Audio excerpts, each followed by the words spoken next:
Bonjour à toutes et à tous, aujourd'hui on va s'intéresser à une histoire assez incroyable, celle de la transformation du Rwanda.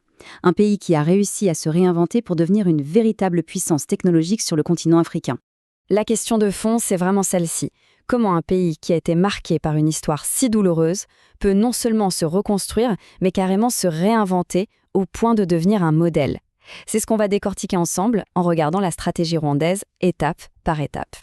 Attention, cette transformation, elle ne sort pas de nulle part, ce n'est pas un accident, c'est vraiment le résultat d'une vision stratégique pensée sur le long terme et mise en place juste après le génocide de 1994.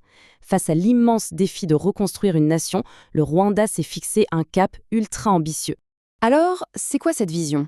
Eh bien, plutôt que de se concentrer uniquement sur la reconstruction classique, le Rwanda a fait un pari audacieux, celui de sauter des étapes pour se projeter directement dans ce qu'on appelle l'économie du savoir. Et cette stratégie, elle s'est articulée autour de plusieurs piliers, des piliers vraiment fondamentaux. Ça a commencé par une refonte totale du fonctionnement même du gouvernement et de son rapport à l'économie. Le tout premier pilier, et sans doute le plus important, ça a été de s'attaquer à la bureaucratie. L'idée était simple en fait. Pour que les investissements arrivent et que l'entrepreneuriat explose, il fallait que créer et gérer une entreprise devienne un jeu d'enfant. Moins de 6 heures. Oui, moins de 6 heures. C'est fou quand on y pense, non? C'est le temps qu'il faut aujourd'hui pour créer son entreprise au Rwanda, alors que dans beaucoup de pays, ça peut prendre des jours, voire des semaines. C'est un message hyper fort envoyé au monde des affaires.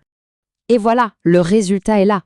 Cette efficacité administrative a directement propulsé le pays dans le top des nations les plus attractives pour les affaires en Afrique. La toute première brique de la reconstruction économique était posée. Ok, donc on a les entreprises qui arrivent. Mais pour qu'elles puissent vraiment travailler et innover, il leur faut des outils. C'est là qu'intervient le deuxième pilier, la construction d'infrastructures de pointe. On parle de la colonne vertébrale, à la fois physique et numérique, du pays. L'approche a été super méthodique. D'abord, on construit les autoroutes, un réseau national de fibres optiques. Ensuite, on assure la connectivité partout, avec la 4G et même la 5G. Et par-dessus, ça permet des innovations géniales, comme ces fameux drones qui livrent des médicaments dans les zones les plus isolées. Bon, on a un environnement pro-business, on a des infrastructures modernes, mais qui va piloter tout ça? Il manquait l'élément le plus crucial. Le troisième pilier se concentre donc sur la ressource la plus précieuse d'un pays, ses habitants, son capital humain. Et là, regardez, les chiffres parlent d'eux-mêmes. Plus de 70% des jeunes sont orientés vers les filières STEM, les sciences, la technologie, l'ingénierie et les maths. C'est un choix stratégique massif, un véritable pari sur l'avenir pour former une génération d'innovateurs. Et pour s'assurer que la formation est de classe mondiale, le Rwanda a noué des partenariats avec des pointures internationales comme la prestigieuse Carnegie Mellon University. L'objectif est clair, développer un vivier de talents de très haut niveau directement sur place. Ok, tout ça, c'est la stratégie sur le papier. Mais concrètement, est-ce que ça marche? Eh bien, la réponse est un grand oui. Voyons maintenant les résultats concrets de cette transformation, avec l'émergence d'un écosystème qui était juste impensable il y a quelques décennies. On voit apparaître une scène de start-up hyper dynamique, des villes qui se modernisent à vue d'œil. Kigali, la capitale, est souvent citée comme un exemple de propreté et d'efficacité sur le continent. C'est la vitrine de cette nouvelle ère. Et au-delà des exemples, il y a les chiffres macroéconomiques qui ne mentent pas.